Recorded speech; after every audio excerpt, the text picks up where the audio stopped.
Box ng 100 Islands, formal na binuksan sa Alaminos City. Para sa detalye ng balitang yan, kasama natin Idol Intern Harvey Magdaraog. 104.7 IFM Report.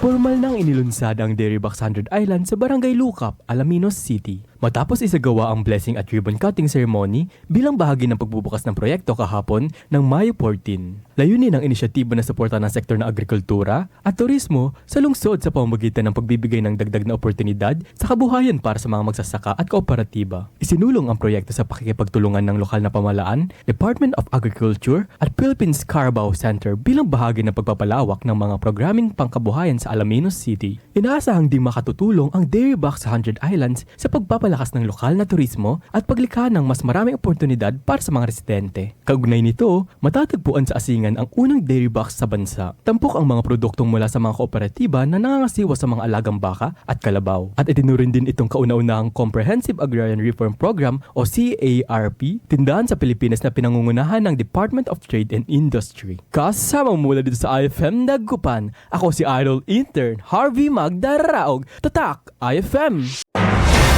IFM News. IFM News. IFM News.